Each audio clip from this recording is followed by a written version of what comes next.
नमस्कार दोस्तों, आप सभी का एक बार फिर से स्वागत है प्रेम की बात आपके साथ में। दोस्तों, आज बात करने वाले हैं दिल्ली की उस दर्दनाक घटना की जिसमें कई छोटे बड़े शहरों से बच्चे आते हैं तैयारी करने के लिए, आईएएस आईपीएस बनने के लिए। और उसी में जो घटना घटी थी ओल्ड राजेंद्र नगर के राव आईएएस कोचिंग सेंटर के बेसमेंट में जो 3 बच्चों की मौत हुई थी, आज उसी की सुनवाई कोर्ट में हुई। उसी की चर्चा आज करने वाले हैं।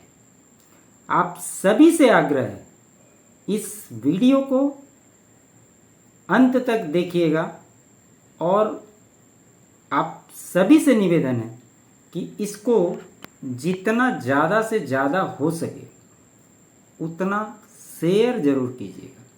तो आखिर कोर्ट में क्या हुआ, इन सवालों को शुरुआत करने के पहले एक बात और जो है मैं आप सभी से कहना चाहूँगा। आपने देखा होगा कल केजरीवाल जेल में उसका शुगर लेवल क्या है, उसको जानबूझकर बंद किया गया है। इसको लेकर इंडी अलायंस के कई घटक दलों ने दिल्ली के जंतर मंतर पे धरना प्रदर्शन किया था, एक रैली का आयोजन किया था। उसमें क्या कौन आए नहीं आए वो आप सभी ने देखा, कौन किस आकर किस तरह से खाना पूर्ति किया।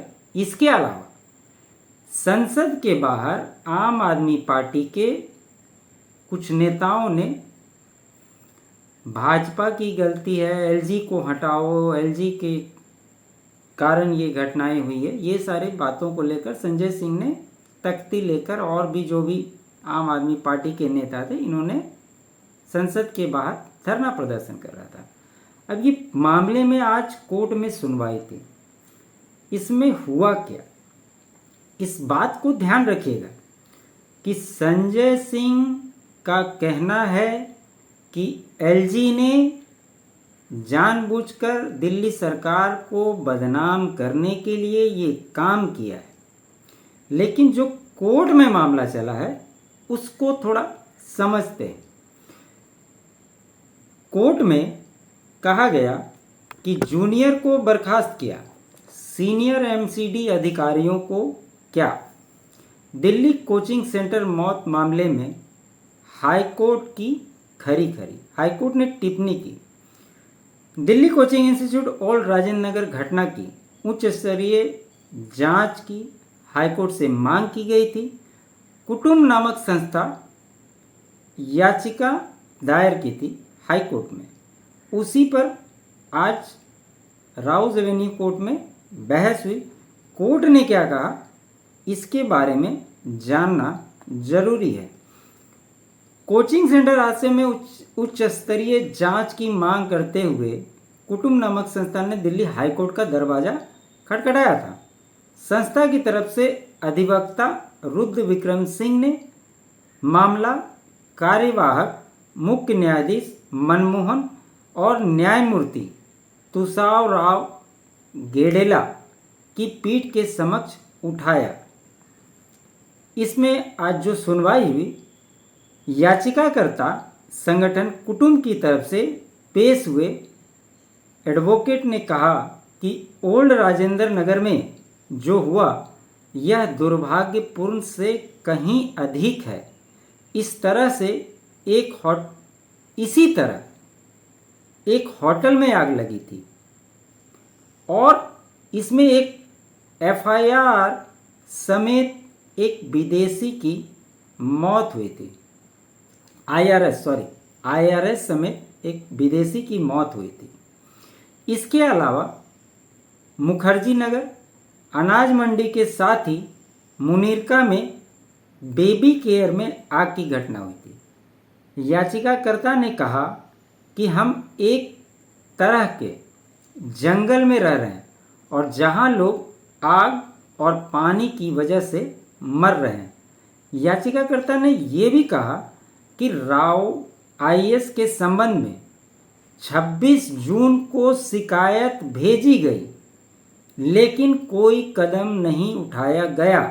अगर उस समय पर कार्यवाही के लिए उचित कदम उठाया गया होता तो उन 3 युवाओं की जान बचाई जा सकती थी। देखिए, इस मामले की जांच के लिए एक उच्च स्तरीय कमेटी का गठन किया जाना चाहिए। आवासीय क्षेत्र में दर्जनों लाइब्रेरी चल रही है और मुझे नहीं पता कि एमसीडी खामोश क्यों बैठी है। इतना ही नहीं, इन इलाकों में कई वर्तमान आयुक्त की संपत्ति है और यह कड़वा सच है। एमसीडी और अग्निशमन विभाग जानबूझकर कार्रवाई नहीं कर रहे हैं।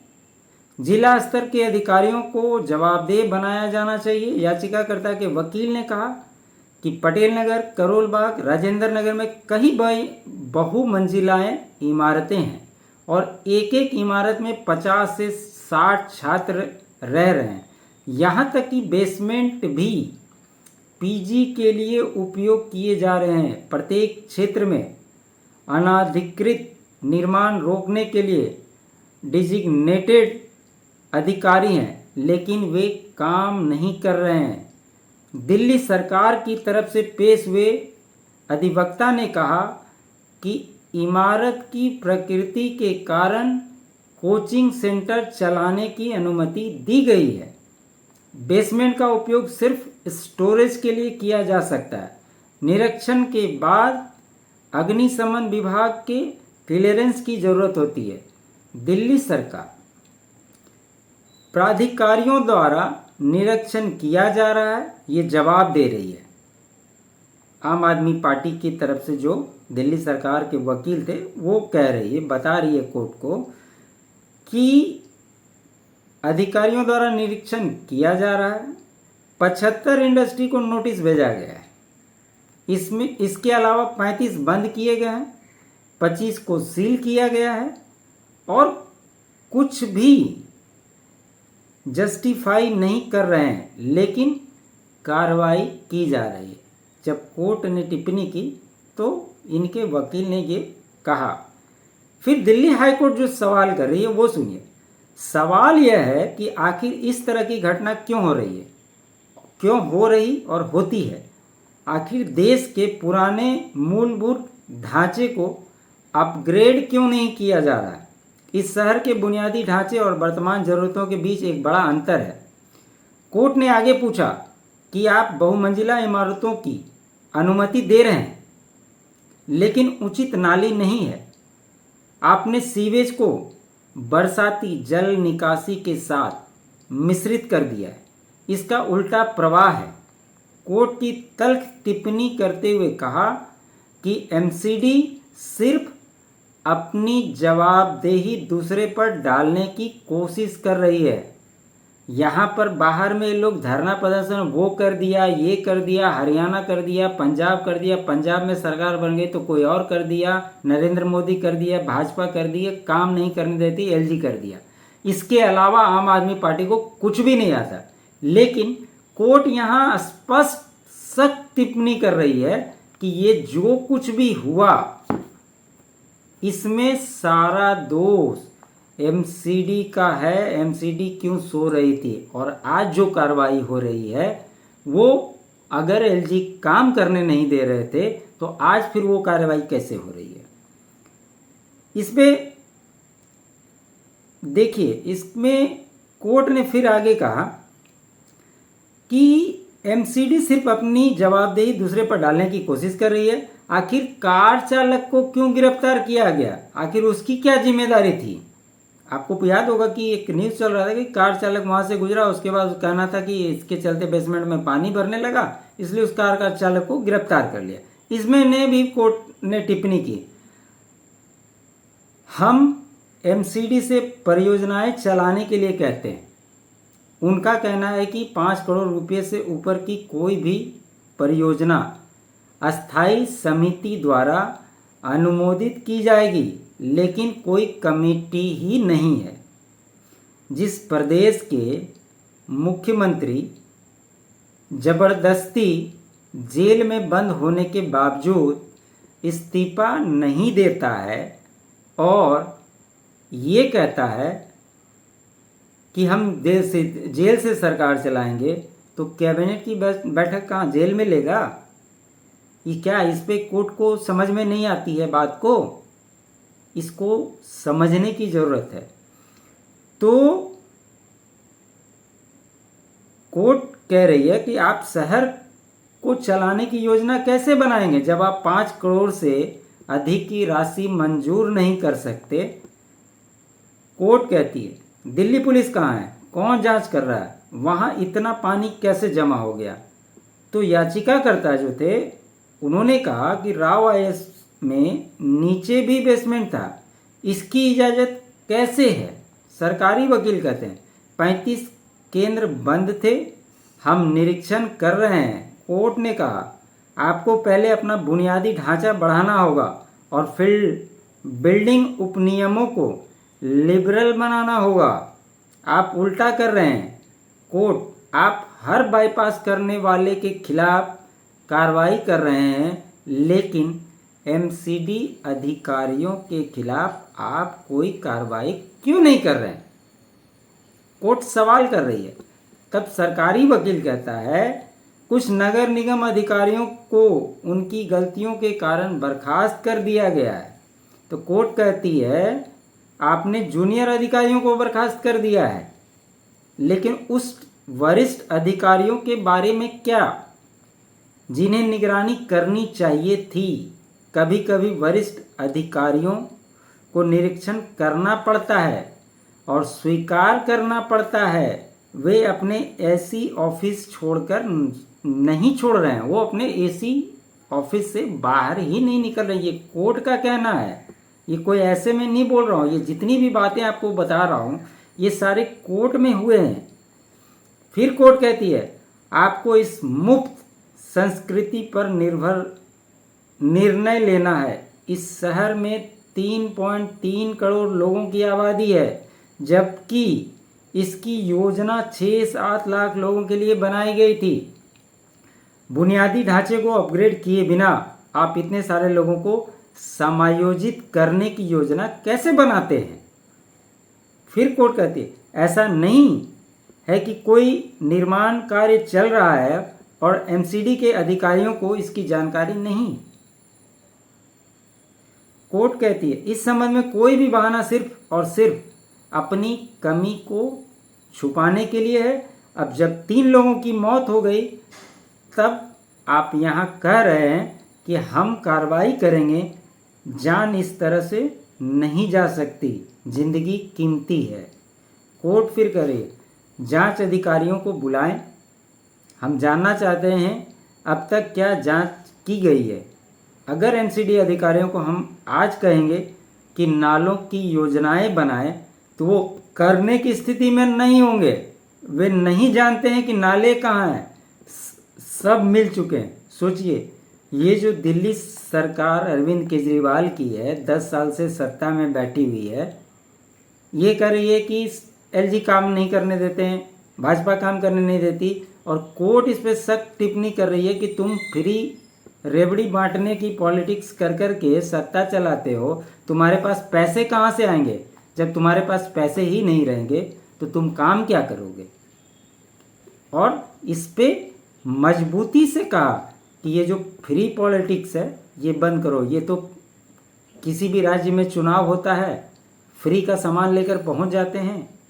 इसी में पंजाब में इनकी सरकार बन गई, और भी राज्यों में जाकर किए, लेकिन इनका दाल नहीं गला।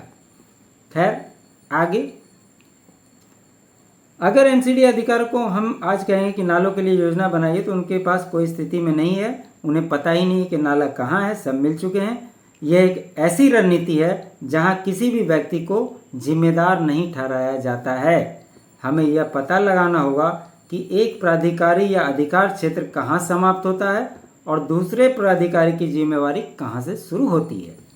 कोर्ट ने यह भी कहा अगर जांच अधिकारी सही से जांच नहीं कर रहे हैं तो हम इसे किसी केंद्रीय एजेंसी को भेजेंगे इस मामले में जिम्मेदारी तय करने के लिए। कोर्ट एकदम सख्त रवैया अपनाए हुए कहती है कि अगर आपके अधिकारियों से नहीं होता तो किसी केंद्रीय एजेंसी को देंगे, और एकदम से पूरा डांट लगाती है दिल्ली सरकार को और कहती है इस मामले में जिम्मेवारी तय करने के लिए हम सख्त आदेश पारित करेंगे। यह बुनियादी ढांचे का टूटना है। सरकार बता रही है आवास मामलों में विभाग की प्रतिक्रिया मांगी है, हो सकता है, लेकिन प्रशासनिक अराजकता का ख्याल कैसे रखेंगे? स्थानीय कानूनों के भीतर टकराव है, ये सरकार कह रही है, लेकिन एमसीडी अधिनियम कहता है कि निश्चित गहराई के नाले उसके अधिकार क्षेत्र में हैं, ऐसे में बहुत कुछ करना होगा। देखिए ये सब सरकार टिप्पणी कर रही है। कोर्ट कहती है एमसीडी के वरिष्ठ अधिकारियों के निरीक्षण करने पर ही बदलाव होगा। कृपया हमें कल तक हलफनामा दाखिल करके बताएं कि आपने क्या कार्रवाई की है। फिर कोर्ट कहती है आप 6 मंजिला इमारत की अनुमति दे रहे हैं और आपके इंजीनियर को इस स्थिति का अंदाजा होगा। अनुमति देते समय आपके इंजीनियर ने पानी की निकासी के लिए अतिरिक्त पंप लगाने का दबाव क्यों नहीं बनाया? फिर कोर्ट कहती है ऐसा लगता है कि आपके अधिकारियों को कोर्ट के आदेश का अनुपालन नहीं करना है। एमसीडी से सिर्फ एक अधिकारी जेल गया और दिल्ली पुलिस ने वहां से कार चलाकर जा रहे व्यक्ति को गिरफ्तार कर लिया। आखिर पुलिस क्या कर रही है? कोर्ट ये भी कहती है ये सभी निर्माण सिस्टम की मिलीभगत से ही हो रहा है और आपको जिम्मेदारी तय करनी होगी। सुनवाई 2 अगस्त के लिए स्थगित की गई। मामले की सुनवाई के बाद अदालत ने एमसीडी आयुक्त को व्यक्तिगत तौर पर बृहस्पतिवार को होने वाली सुनवाई पर पेश होने का आदेश दिया है। दिल्ली सरकार ने मामले को शुक्रवार को सूचीबद्ध करने का रिक्वेस्ट किया था।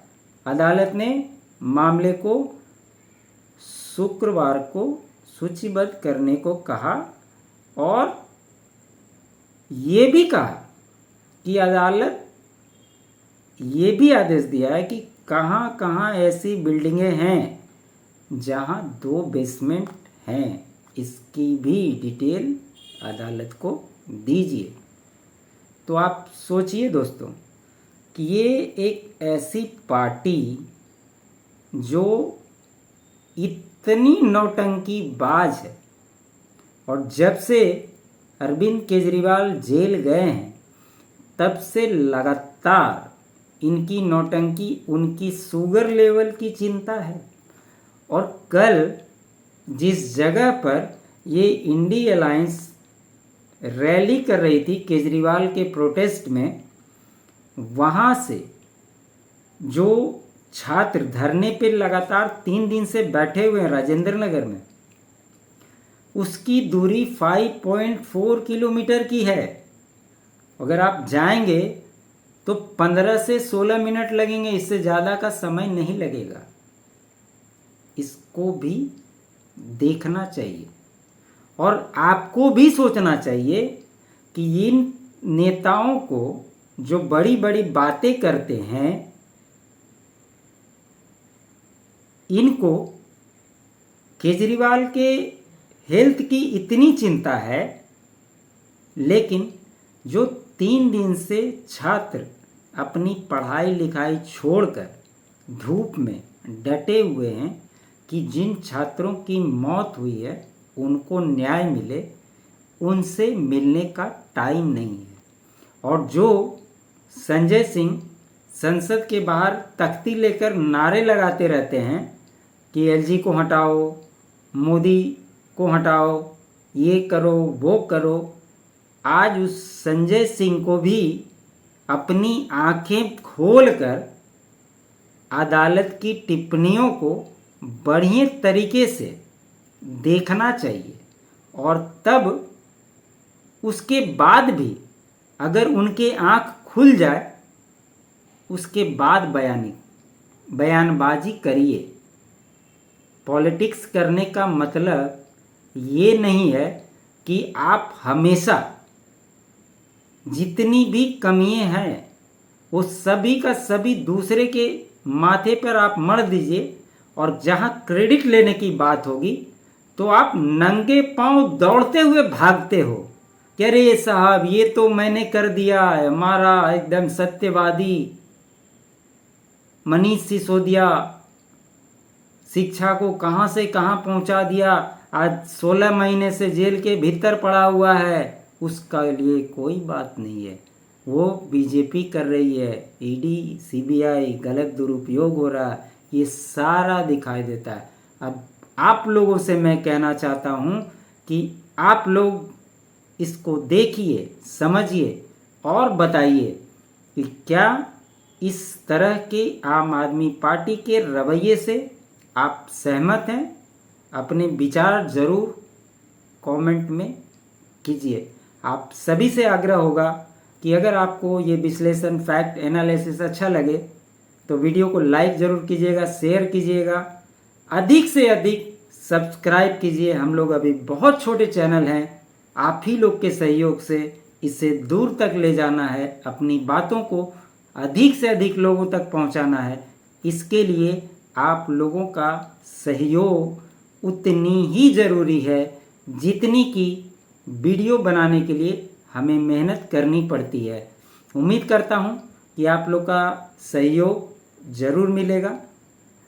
आप लोग फैक्ट एनालिसिस के लिए हमारे चैनल को सपोर्ट भी कर सकते हैं।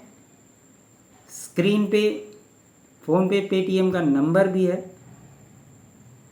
उस पे भी आप सपोर्ट कर सकते हैं, ज्वाइन बटन ले सकते हैं। आप सभी का बहुत बहुत धन्यवाद।